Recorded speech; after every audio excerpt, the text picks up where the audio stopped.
कहा, किसी ने पूछा, गुरुजी बड़ी तकलीफ होती है, बड़ा दुख होता है, या शरीर में रोग होता है, कष्ट होता है, तो हमें क्या करना चाहिए?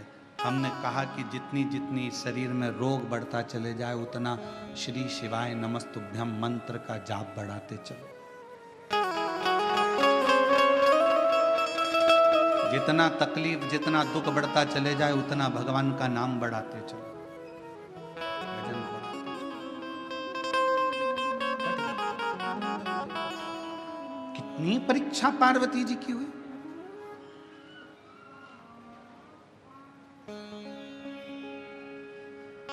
और संसार में अगर जन्म लिया है, मृत्यु लोक में आए हो, ये जगत में अगर जन्मे हो, संसार सागर में अगर आपका हमारा जन्म हुआ है, तो हर पल परीक्षा देना ही पड़ेगा। पहले आप कुछ नहीं करते हो तो दुनिया तुमको निठल्ला कहेगी। आपने अगर कोई काम करना चालू करा तो दुनिया के लोग आप पर हंसेंगे। इसके बस का है? इसके पिताजी ने करा कभी जो ये करेगा? पहले काम नहीं करोगे, लोग निठल्ला समझेंगे, ताना देंगे, गाली देंगे, अपशब्द कहेंगे। फिर आप काम करना चालू करेंगे तो लोग आपको फिर कहना प्रारंभ करेंगे कि हंसेंगे। इसके बस का है? हंसेंगे लोग। और जब आप किसी काम को करते करते करते करते उन्नति की सीढ़ी पर चढ़ जाओगे, खूब ऊपर की ओर बढ़ जाओगे, तो फिर लोग जलन रखकर तुम्हारी टांग खींचना प्रारंभ करेंगे, अपशब्द कहना प्रारंभ करेंगे।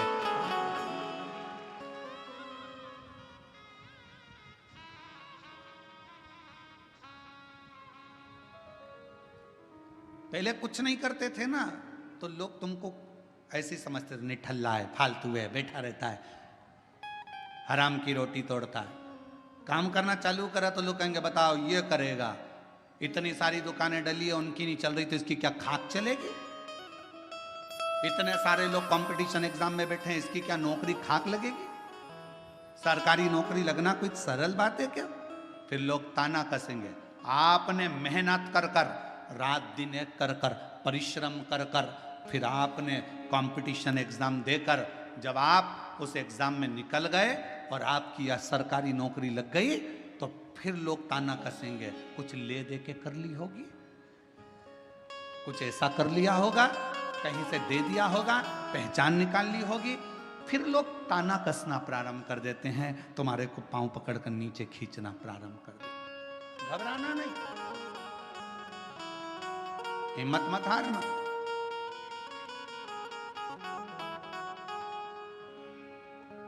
हिम्मत ना, हम तो बाबा के भरोसे चलते हैं, हम तो बाबा के भरोसे चलते हैं।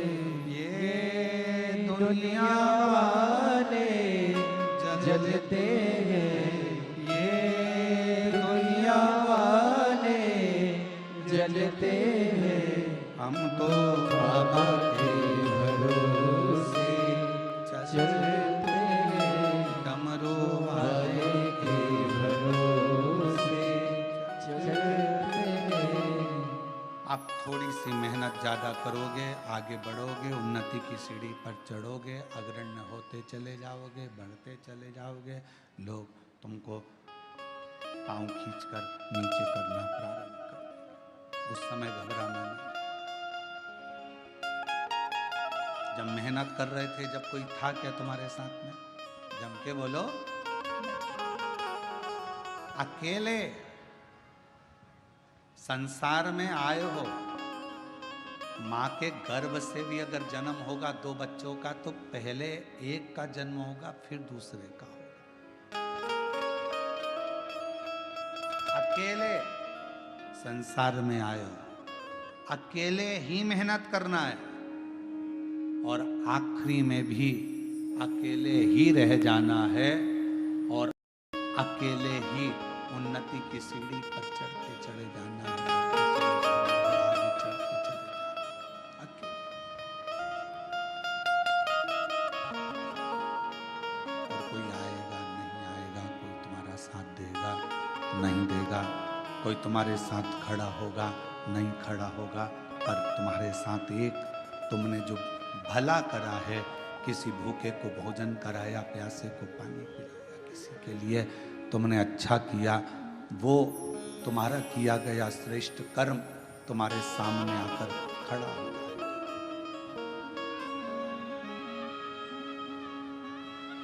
कुछ अच्छा श्रेष्ठ कर्म तुम्हारे सम्मुख में आके खड़ा हो जाएगा। उस समय तुम्हें घबराना नहीं है। एक शिव महापुराण की, बेलपत्र शिव पुराण की एक बड़ी सुंदर कथा आती है। कुर्म पुराण की यह कथा है। गीता प्रेस गोरखपुर की अगर कुर्म पुराण शिव महापुराण के साथ में अगर आप कुर्म पुराण की कथा को पढ़ते हो तो पृष्ठ संख्या 193 और अध्याय 31 में ये कथा बेलपत्र से जुड़ी हुई आपको मिलेगी।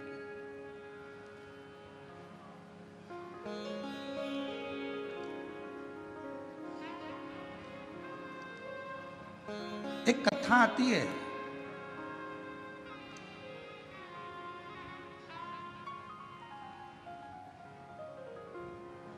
काशी प्रदेश में एक शंकुकर्ण नाम के एक महाराज रहते थे। हमने उनको महाराज कहा।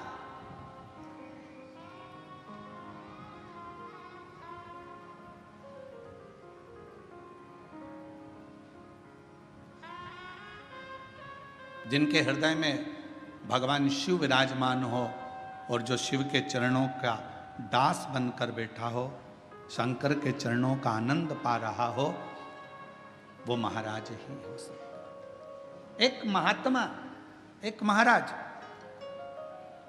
एक बाबा, शंकुकर्ण नाम उनका था, काशी में रहते थे। शिव जी की भक्ति करना, भजन करना, मंत्र जाप करना, नाम स्मरण करना, पूजन करना, अर्चना करना, बस उसी में लगे रहते।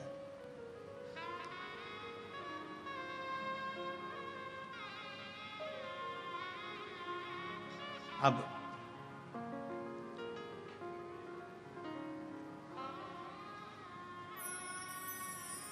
ये कथा कुर्म पुराण की भी है, ये कथा स्कंद पुराण के काशी खंड की भी है, और ये कथा शिव महापुराण की भी है, और ये कथा लिंग पुराण की भी है। 4 पुराण में से लेकर इस कथा को बांटा जा रहा है। अगर कुर्म पुराण में पढ़ोगे तो गीता प्रेस गोरखपुर की 193 नंबर पेज पर इसको पढ़ सकते हो। स्कंद पुराण को पढ़ोगे तो काशी खंड में पढ़ सकते हो। लिंग पुराण को पढ़ेंगे तो भगवान शिव के लिंगों का वर्णन में इसको पढ़ सकते हो।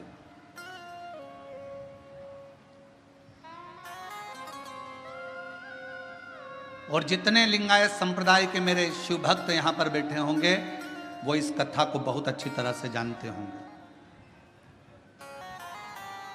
काशी प्रदेश में एक शंकुकर्ण नाम का एक व्यक्ति रहता था। उसको हमने संत की गणना में रखा, हमने उसको महाराज कहा, तपस्वी कहा, साधक कहा, उपासक कहा।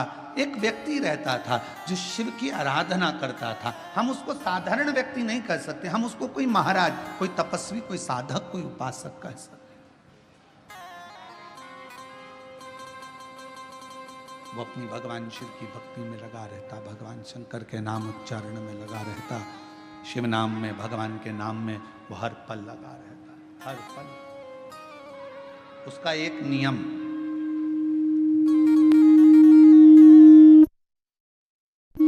बड़ा प्रबल था। उसका एक नियम बड़ा प्रबल था। प्रतिदिन गंगा मां का स्नान करता, काशी विश्वनाथ जी के मंदिर में जाकर बुआरी लगाता, झाड़ू लगाता, सफाई करता, जितनी बेलपत्र पड़ी हुई मिलती उनको मस्तक पर चढ़ा लेता और उनको गंगा में विसर्जन कर देता।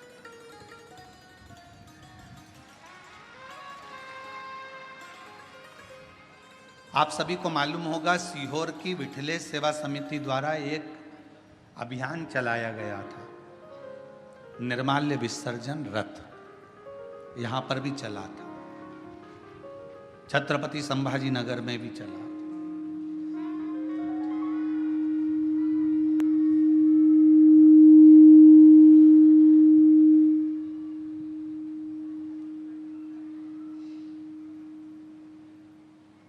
निर्माल्य विसर्जन रथ एक चलाया गया, सब क्षेत्रों में इसको प्रसारित किया गया कि सब लोग रथ चलाओ, निर्माल्य विसर्जन का रथ चलाओ, निर्माल्य विसर्जन का रथ चलाओ। सब क्षेत्रों में सभी लोगों ने मिलकर निर्माल्य विसर्जन के रथ को चलाया।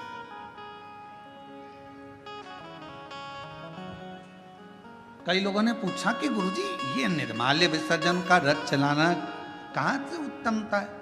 हमने कहा इसलिए हमने शंकुकर्ण की कथा का स्मरण किया है। 4 पुराणों में एक ही व्यक्ति की 4 पुराण में कथा आना ये बहुत कठिन विषय है। स्कंद पुराण के काशी खंड में भी यह कथा आना, कुर्म पुराण में भी कथा आना, लिंग पुराण में भी कथा आना और शिव पुराण में एक व्यक्ति शंकुकर्ण की कथा 4 पुराण में आना और केवल एक ही काम करा है शंकुकर्ण ने। वो काम था विश्वनाथ जी के मंदिर में जितनी भी बेलपत्र चढ़ती थी, जितनी भी निर्माल्य चढ़ती थी, भगवान जितनी भी बेलपत्र चढ़ती थी, जितनी भी निर्माल्य चढ़ती थी, वो सारी बेलपत्र निर्माल्य को भरता, मस्तक से लगाकर प्रणाम कर कर उसे गंगा जी में विसर्जन कर देता। नियम था।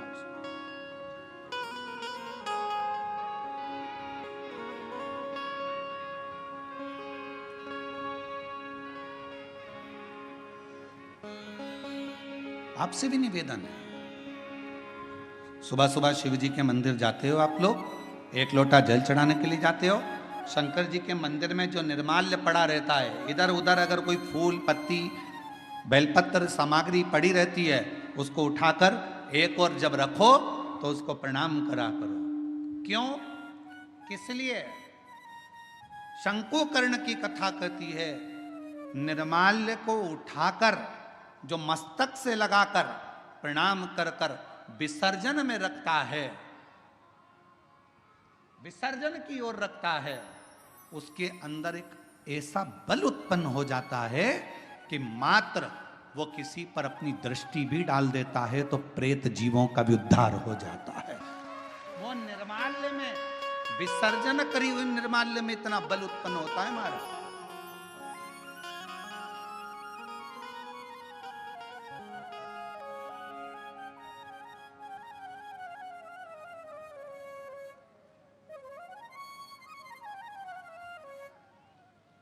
उठाया, सिर से लगाया, प्रणाम करा, नमन करा, प्रणाम कर कर विसर्जन में रखा। शंकुकर्ण गंगा जी का स्नान करता, विश्वनाथ का मंदिर का बुआरी लगाता, सफाई करता, निर्माल्य उठाता, विसर्जन में रखता। समय बीत गया। एक बार शंकुकर्ण गंगा जी का स्नान कर कर निर्माल्य विसर्जन कर कर आ रहा था तो क्या देखता है कि एक दुबला पतला सा, जिसकी केवल हड्डियां हैं, कहीं कहीं पर उसके मांस है और शरीर के नेत्र बड़े विशाल हैं, दांत बहुत बाहर निकले हुए हैं, बड़े बड़े कान है, शीश बहुत बड़ा है। उसको देखकर आश्चर्य हुआ उसे, ये कौन है, ये है कौन? उसको बड़ा आश्चर्य। शंकुकर्ण ने थोड़ी देर तक उसको देखा। बेलपत्र शिव महापुराण की कथा बेजापुर में चल रही है।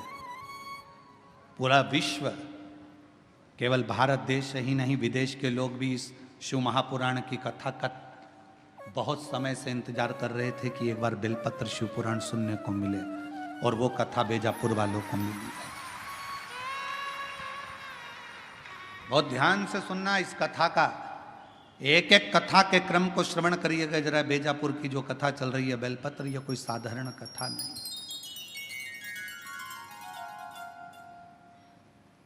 इसको धारण करिए। बड़े बड़े कान हैं, बड़ा शीश है, बड़ी आंखें हैं, चेहरे पर तो मांस था, छाती पर से मांस हट गया, कंकाल दिख रहा था, चमड़ी नहीं थी, केवल हड्डी थी। पेट आया, पेट पर मांस दिखा, जंघा आई तो कंकाल हो गया। घुटने पर कंकाल था, फिर मांस आया, फिर कंकाल था। समझ नहीं आया ये कौन है। देखते देखते शंकुकर्ण वहां से निकल गया। थोड़ी दूर चलने पर शंकुकर्ण ने क्या देखा कि पीछे पीछे एक, जिस व्यक्ति को मैंने देखा था, जिस पिशाच को मैंने देखा था, जिस भूत को मैंने देखा था, जिस पिशाच को मैंने देखा था, वो पिशाच पीछे पीछे चल रहा, वो भूत पीछे पीछे।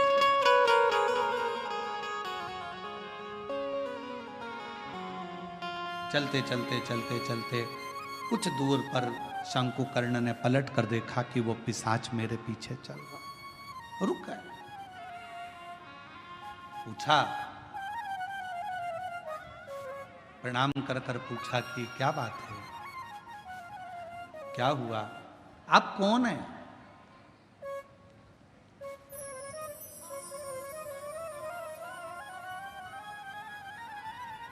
कहां के रहने वाले हो, कहां से आए हो? मैं आपको पहचानता नहीं हूं। आप कौन हैं? आधा शरीर आपका मांस है, आधे शरीर में कंकाल है, आधे शरीर में मांस है। उसने कहा कि मैं पिशाच हूं और मैं एक ब्राह्मण था।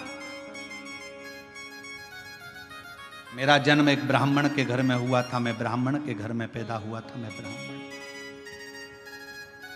पर ब्राह्मण होने के बाद मैं अपना कर्म तो करता, पर कर्म करने के साथ में मैं अपने इष्ट पर, भगवान पर, ईश्वर पर भरोसा नहीं करता, केवल अपने परिवार का भरण पोषण करता, केवल।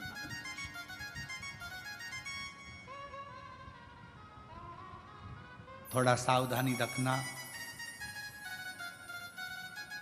कथा में कई लोग इस कथा को श्रवण कर रहे होंगे तो थोड़ा स्मरण करिएगा इस कथा को। मैं ब्राह्मण कुल में जन्मा हूं, ब्राह्मण कुल में मेरा जन्म हुआ, पर मैं अपने कर्म पर ध्यान ना देते हुए परिवार के भरण पोषण के लिए कमाता तो था, परिवार के लिए लाता भी था, पर मैं भगवान पर भरोसा नहीं करता था, विश्वास नहीं था, मैं करता कर्म वही।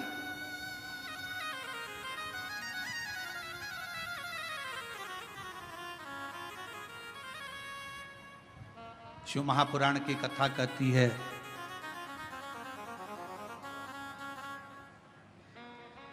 वो कौन सा ब्राह्मण होता है जिस ब्राह्मण के जीवन में कभी दुख नहीं आता? कौन सा ब्राह्मण? तो कहा ब्राह्मण वो श्रेष्ठ है जो भगवान की पूजन करने के लिए यजमान के घर पर तो गया है, पूजन भी कर रहा है, यजमान के दरवाजे पर जाकर, यजमान के घर पर जाकर या मंदिर, देवालय, शिवालय में भगवान की आराधना कर रहा है, और साथ में गणेश की वंदना करी, गणेश का स्मरण करा, माँ गौरा की पूजन करी, पंच लोकपाल की पूजन करी, षोडश मातृका की पूजन करी, नवग्रह देवता की पूजन करी, भद्रमंडल की पूजन करी, पितृपंडल की पूजन करी, सारे देवताओं की पूजन कर रहा है।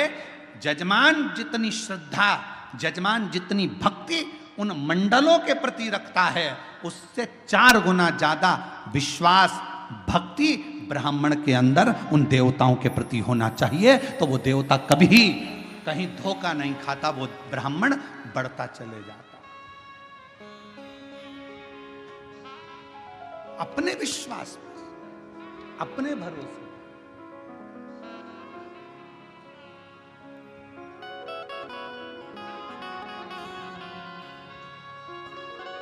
अभी एक वीडियो बीच में हमने कहा भी था, कथा में उसका वर्णन भी किया था कि एक लड़की लड़ रही थी किसी से, और लड़ते लड़ते उस छोटी सी लड़की ने, मैं डरती वरती नहीं हूँ,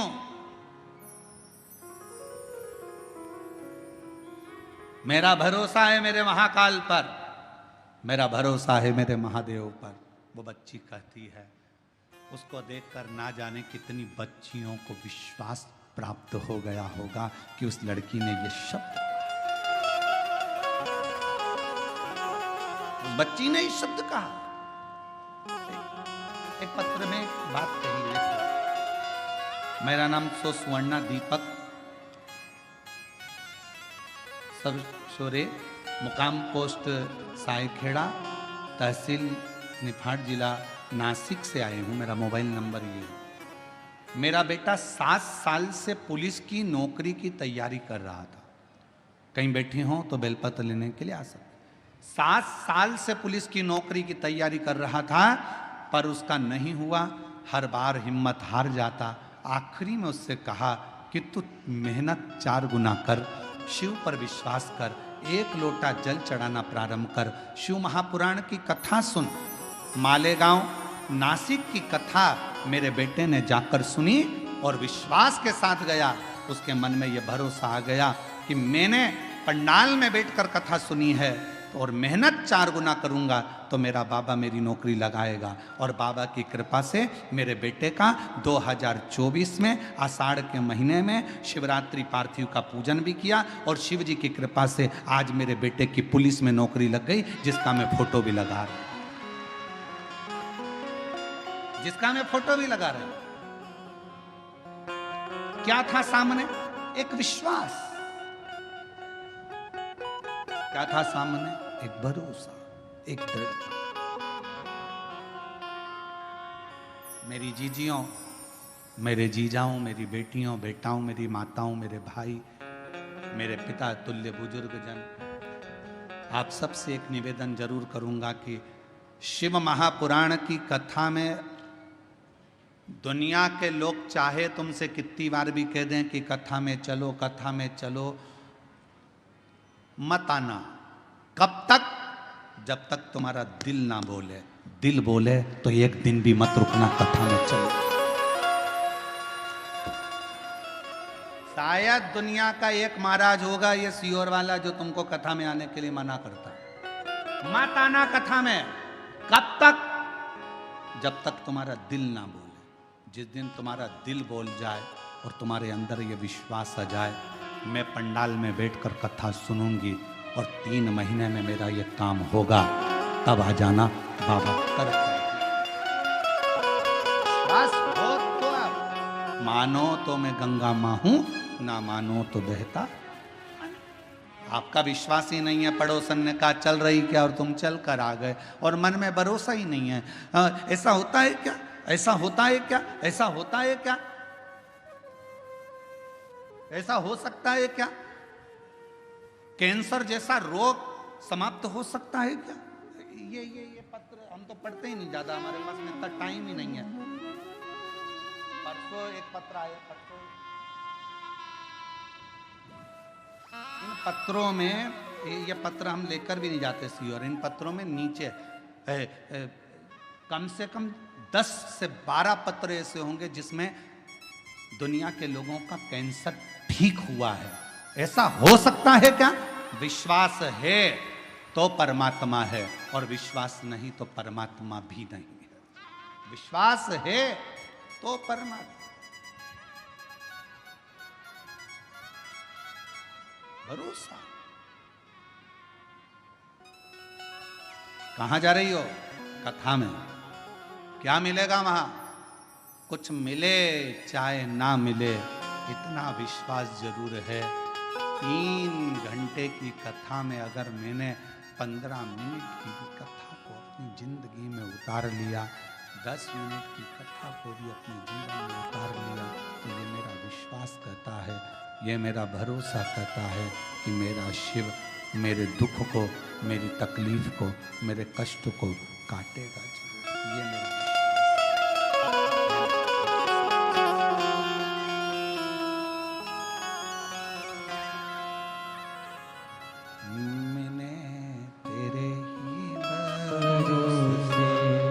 बाबा तेरे ही भरोसे हवा बिच उड़ती जावांगे।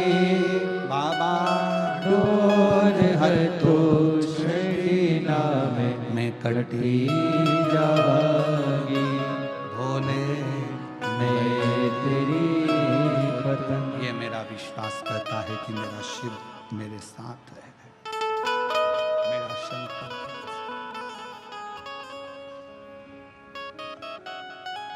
शंकुकर्ण की कथा कर, तुम कौन हो?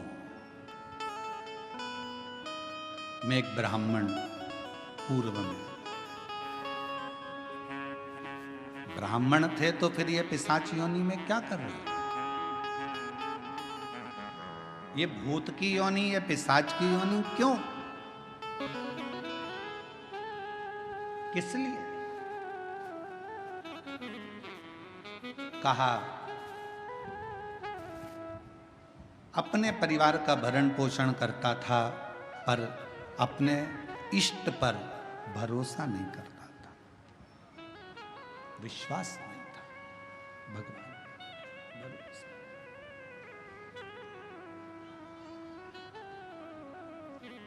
फिर तुम्हारा इष्ट पर भरोसा नहीं था, परिवार का भरण पोषण करते थे, तो क्या तुम्हें इतनी सी बात के पीछे तुम्हें पिशाच की योनि मिल गई? तुम भूत की योनि प्राप्त कर लिए? इतनी सी बात नहीं।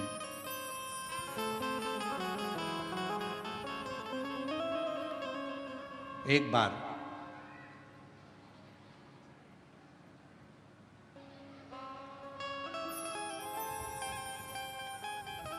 मैं एक देव स्थान पर दर्शन के लिए गया, अपनी अर्धांगिनी को लेकर, बच्चों को लेकर। अर्धांगिनी और बच्चों ने जिद करी तो मैं उनको लेकर एक देव स्थान पहुंचा। और उस देव स्थान पर पहुंचने के बाद वहां पर मुझे प्रसाद दिया गया।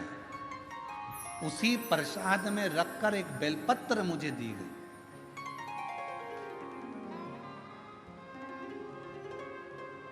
प्रसाद दिया, प्रसाद में रखकर एक बेलपत्र दी।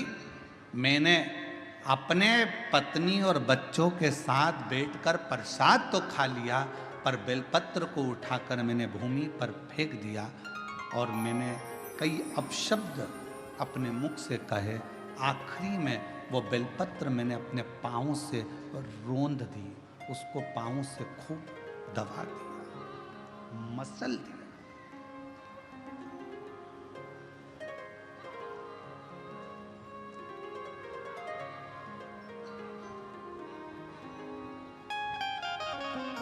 एक बेलपत्र दी गई थी।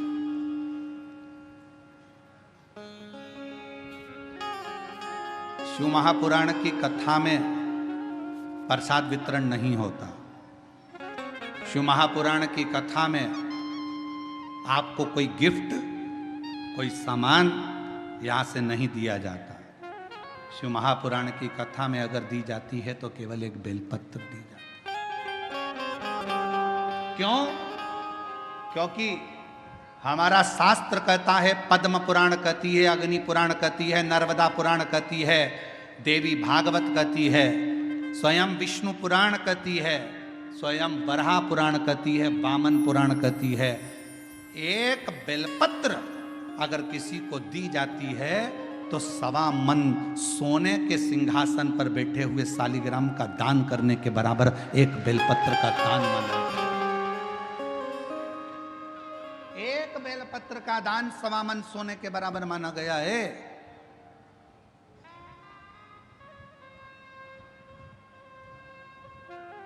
मेरा अंदाजा नहीं रहा। बेलपत्र को मैंने पटक दिया, प्रसाद को हम लोगों ने पा लिया, प्रसाद पाया।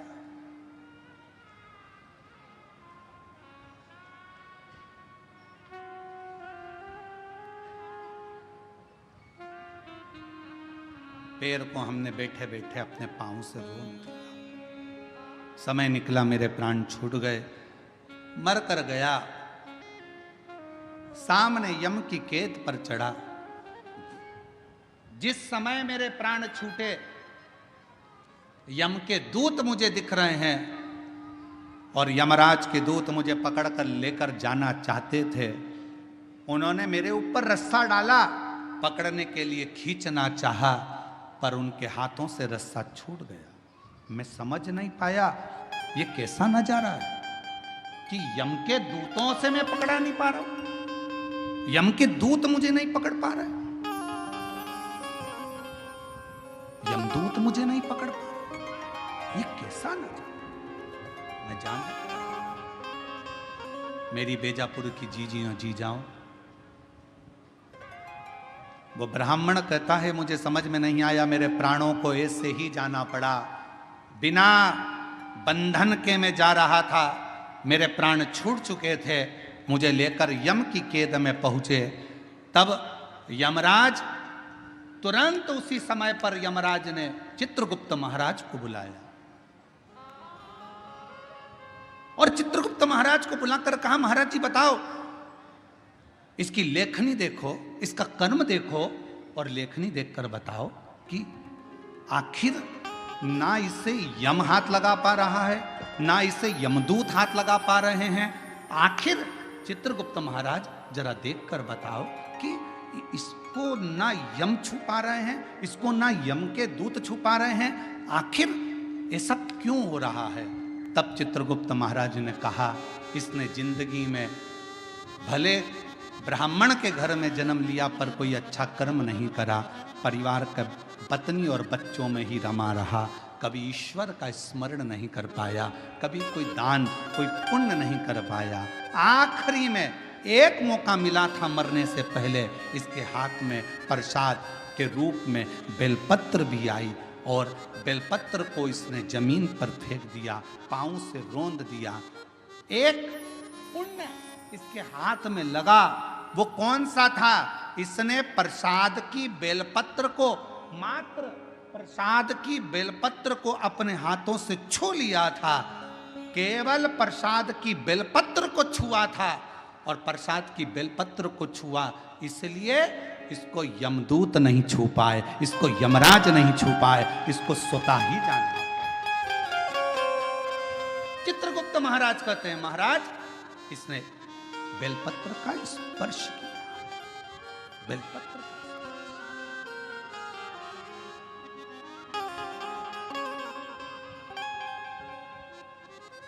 कहा, चित्रगुप्त महाराज इसके पापों की गणना करी जाए, पापों की गणना करी, पुण्य की गणना तो केवल बेलपत्र का स्पर्श। घोर पाप कौन सा करा, तो का एक पाप घोर करा कि बेलपत्री को जमीन पर पटक कर उसे पांव से रोंदता रहा। बेलपत्री का कुछ हिस्सा तो अच्छा दिखा, कुछ हिस्सा बेकार हो गया। तो यमदूत ने कहा, यमराज ने कहा, धर्मराज कहते हैं काम करो, इसको भी नरक मत भेजो, ना बैकुंठ भेजो, इसको पिशाच की योनि देकर पृथ्वी पर भेज दिया जाए। पिशाच बने, भूत बने और पिशाच बनकर भटकता रहे। वो पिशाच कहता है कि मैं पूर्व का ब्राह्मण था, पिशाच की योनि में पड़ गया हूं, तुम मेरे पीछे क्यों आ रहे हो, बस मेरे ऊपर कोई ऐसी कृपा कर दो, ऐसी कृपा कर दो कि मेरी मुक्ति हो जाए। एक बेलपत्र का, शिव महापुराण की कथा कहती है, भगवान शंकर की कथा कहती है, हजारों अश्वमेध यज्ञ का फल यदि प्राप्त करना है तो जिंदगी में एक बार एक बेलपत्र का पौधा जरूर कहीं पर लगाओ, 1000 अश्वमेध यज्ञ का फल मिलेगा। सर्वतोमुखी यज्ञ का फल प्राप्त करना है तो कहीं पर बेलपत्र का वृक्ष लगा हो तो वहां रोज 1 लोटा जल चढ़ाना प्रारंभ करो, सर्वतोमुखी यज्ञ का फल प्राप्त हो। और यदि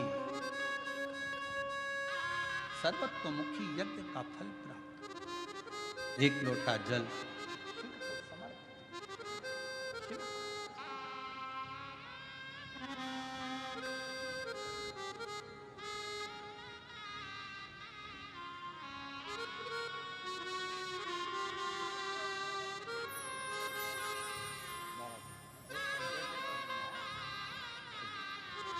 बेटे का पुलिस में नौकरी लगा है। जीजी बोल रही इतनी मेहनत करी, 7 साल में हार गया था, पर शिव जी की कृपा से आखिर नौकरी लग गई।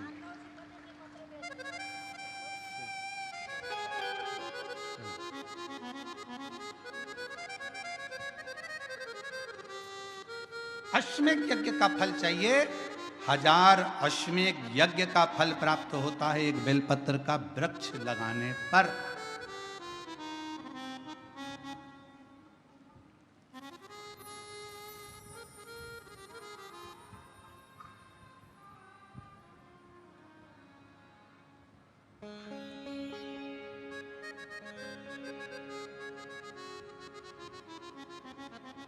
हजारों सर्वतोमुखी यज्ञ का फल प्राप्त हो जाता है एक लोटा जल बेलपत्र के वृक्ष में चढ़ाना।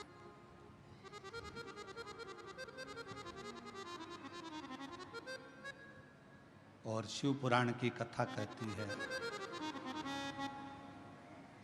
हजारों हजारों विष्णु यज्ञ, सोम यज्ञ, हजारों हजारों रुद्र यज्ञ, हजारों हजारों देवी यज्ञ, हजारों हजारों सिद्धि यज्ञ, सारे यज्ञों का अगर पुण्य फल प्राप्त करना है तो 3 वृक्ष ऐसे हैं जिन वृक्ष की त्रिवेणी में अगर एक बार भी अगर मौका लग जाए इन 3 वृक्षों का स्मरण करने में, पहले नंबर का बेलपत्र का वृक्ष, दूसरे नंबर का पीपल का वृक्ष, तीसरे नंबर पर है महाराज भगवान देव अधिदेव महादेव की कृपा से शमी का वृक्ष। अगर कहीं योग से बन जाए, आप रास्ते से निकल कर आ रहे हो, कहीं पीपल का पेड़ मिल गया, जल चढ़ाया, बेलपत्र मिल गया, शमी पेड़ मिल गया, जल समर्पित कर दिया, जल समर्पित करते करते आप अगर कहीं 3 वृक्षों पर आ रहे हो तो हजारों हजारों सिद्ध यज्ञ के फल प्राप्त हो।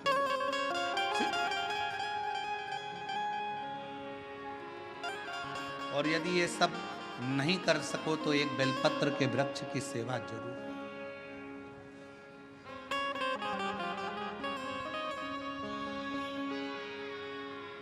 एक संकल्प लो, आप और हम सब मिलकर उसको पूरा करें। सावन के महीने में एक बेलपत्री का वृक्ष जरूर लगाएंगे, ये नियम आप और हम लेकर लगाओगे। जम के तो बोलो, पक्का? बकरी खाए वैसा तो नहीं है? नहीं ना? संभालोगे उसको, प्रयास करोगे ना? ऐसी जगह लगाना जहां तुम उसको देखते रहो, संभालते रहो, उसको बढ़ाते रहो। हमसे ये मत पूछना कि पेड़ कहाँ लगाएं, मंदिर में लगाएं, रोड पर लगाएं, किनारे पर लगाएं, शमशान में लगाएं कि कहाँ लगाएं। जहां तुम्हारा दिल कर जाए वहां पेड़ लगाना, पर तुम्हारी निगाह में रखना उसको कि वो बड़ा हो जाए, छाया दे, दुनिया का भरण पोषण करे, दुनिया के ऊपर कृपा की छाया लगाओ।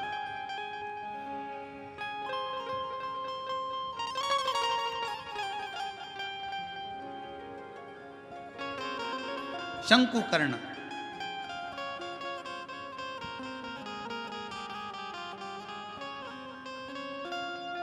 निर्माल्य विसर्जन करते थे प्रणाम कर कर, उन पे शिव की कृपा थी, इसलिए उन्होंने पिशाच को देख लिया। नहीं तो कोई पिशाच देख पा रहा? भूत को कौन देखे, पिशाच को कौन देखे? कहा निर्माल्य विसर्जन करने वाले के अंदर एक अलग से बल उत्पन्न हो जाता है, जो जिस पर दृष्टि दे दे तो उसका कल्याण कर देता है। विसर्जन करने वाले पर इतना बल उत्पन्न हो जाता है कि किसी पर दृष्टि दे उसका उद्धार कर। शिव गुरु से क्या कहते हैं? जब हम शंकर की आराधना करने वाले, शिव की उपासना करने वाले किसी गुरु के पास जाते हैं तो गुरु जी के पास जाकर हम ये नहीं कहते कि हमारे सिर पर हाथ रख दो। शिव की आराधना करने वाले, शंकर की उपासना करने वाले गुरु से हम ये नहीं कहते कि मेरा कल्याण कर दो। शंकर की आराधना करने वाले शिव गुरु से हम एक बात कहते हैं, गुरु जी बस एक काम करो, हमको एक बार देख तो लो, क्योंकि गुरु की दृष्टि ही मिल गई तो उससे हमारा कल्याण निश्चित है। देखो तो वो एक गीत गाया बहुत पहले का, आप लोगों के याद होगा, आ बैठ मेरे पास तुझे देखता रहूं,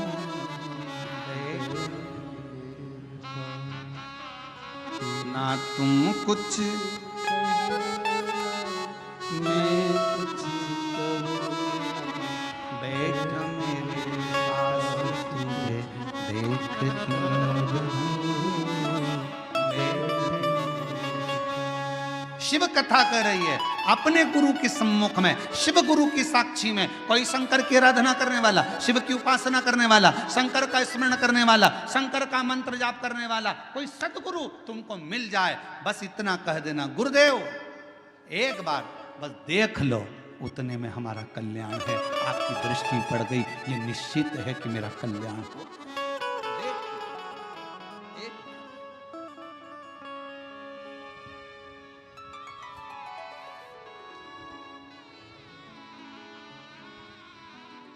बस आ बैठ मेरे पास तुझे देखता रहूं, बैठ मेरे पास, तू कुछ कहे या मैं कुछ कहूँ, तू कुछ कहे या मैं कुछ कहूँ, बैठ मेरे पास तुझे देखता रहूं, बैठ मेरे पास। हम शिव के पास जाकर बैठें, शिव हमें देखे, हम शिव को देखें, उसकी आराधना।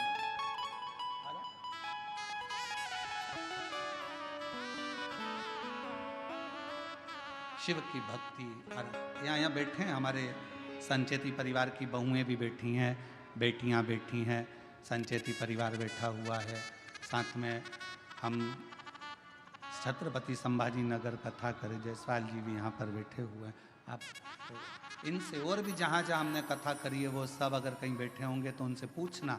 हम 4 दिन तक किसी से नहीं मिलते, हमारा भजन भला, भक्ति करो, भजन करो, अपने ठाकुर जी की सेवा, शिव जी का अभिषेक, आराधना, हमारा जो मंत्र जाप है, हम 4 दिन उसमें इतने लगे रहते हैं, इतने लगे रहते हैं कि हम किसी से नहीं मिलते। आप पूछना संचेती परिवार से, क्या इनसे मिलने हम नीचे कभी आए हों? इनके कक्ष से भी हम नीचे उतर कर नहीं आते, हम जहाँ अपना भजन, अपना मंत्र जाप, अपना स्मरण, बस। और जहाँ हमने छत्रपति संभाजी नगर में विधायक महोदय कथा करवाए थे, उनके भी पुत्र बैठे हुए हैं, ऋषिकेश जायसवाल, आप इनसे भी पूछना। हम इन्हीं के घर में रुके थे, पर हम कमरे से बाहर नहीं निकलते थे, हमारा भजन निकलते वही बात है ना, आ बैठ मेरे पास तुझे देखता रहूं, बैठ मेरे अपना भजन का बल बढ़ाओ, अपने भजन का आनंद बढ़ाओ। निर्माल्य विसर्जन करने वाले शंकुकर्ण को एक दृष्टि भगवान ने दे दी थी, एक बल दे दिया था कि तुम्हारे सामने कोई भी आए, सम्मुख में कोई भी आए, उसको तुम देख सकते हो और उसका उद्धार कर सकते हो। ये शंकुकर्ण के अंदर एक अलग से बल शिव की कृपा से प्राप्त हो गया था। शिव की कृपा से, शंकर भगवान की कृपा से पिशाच को देख लिया, पूछा, कहा मैं ब्राह्मण था, मैंने गलती कर दी, बेलपत्र को मैंने जमीन पर फेंककर उसको पांव से रौंदा, इसलिए मुझे पिशाच की योनि मिली। इस योनि से मैं छूटूं कैसे?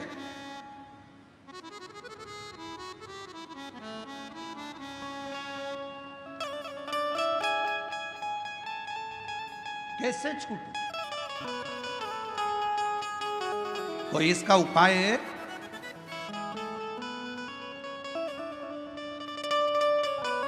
दुनिया के लोग कहते हैं सियोर वाला महाराज उपाय बहुत बताता।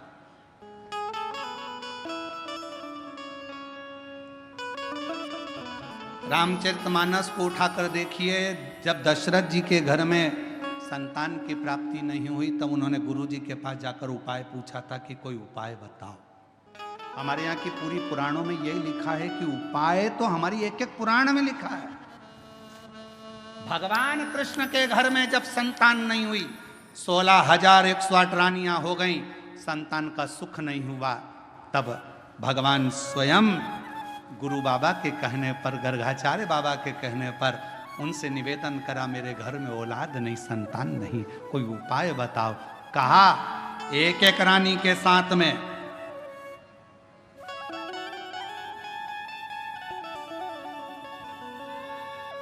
11-11 दिन तक बैठकर शिव का अभिषेक करो, तब संतान 1,77,186 भगवान कृष्ण के बच्चे हुए।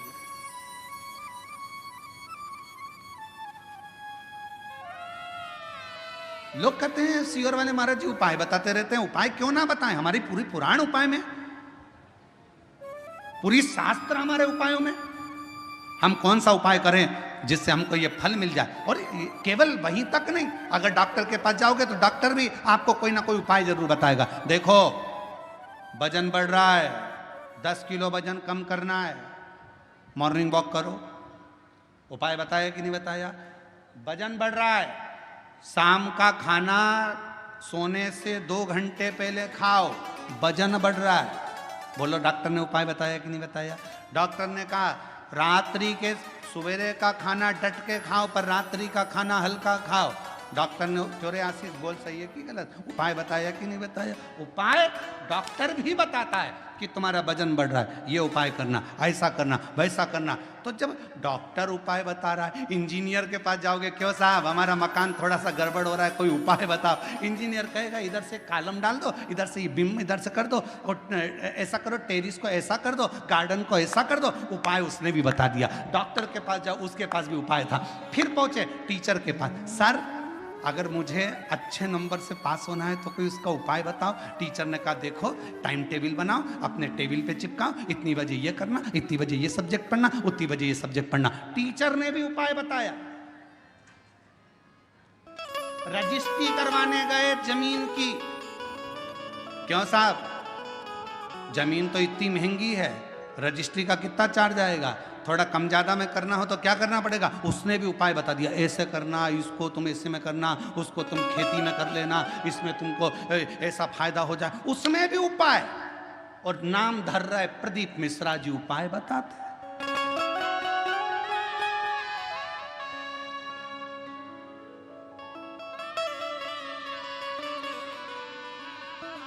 सब दूर उपाय।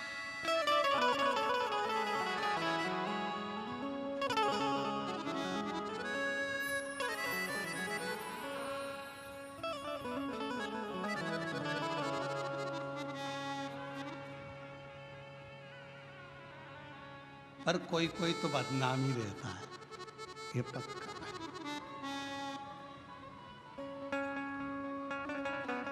वो एक गीत याद आ गया, वही है नाम वाला जो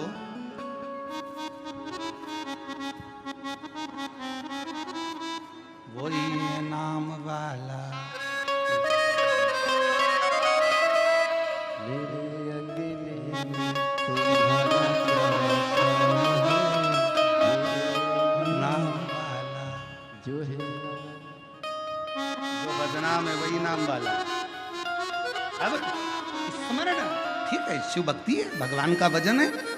दृष्टि दी है शंकुकर्ण को, शंकुकर्ण ने पिशाच को पहचान लिया तो कहा अब मैं क्या बताऊं तुमको कि तुम्हारा मुक्ति का उपाय कौन सा है?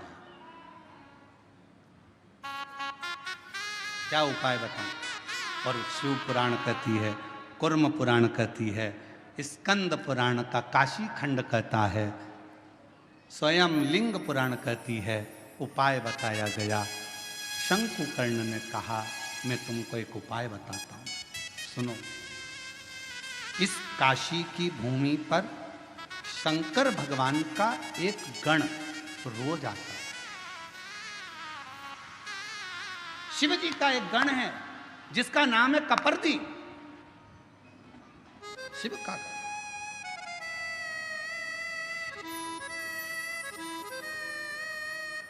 शिव जी का एक गण है जिसका नाम है कपर्दी। नाम बोलो, कपर्दी।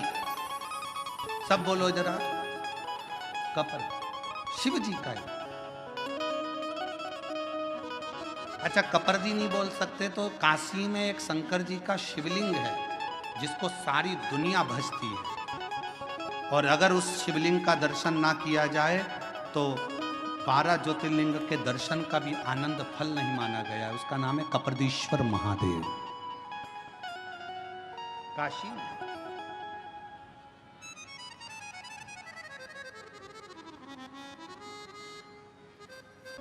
पिशाच मोचन कुंड के पास में कपर्दीश्वर महादेव विराजे।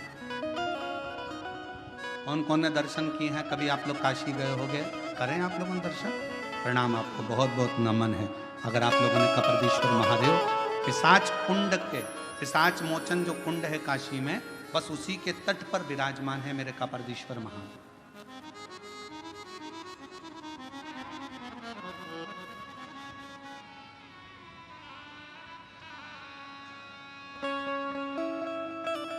शंकुकर्ण ने कहा कि भगवान शिव का एक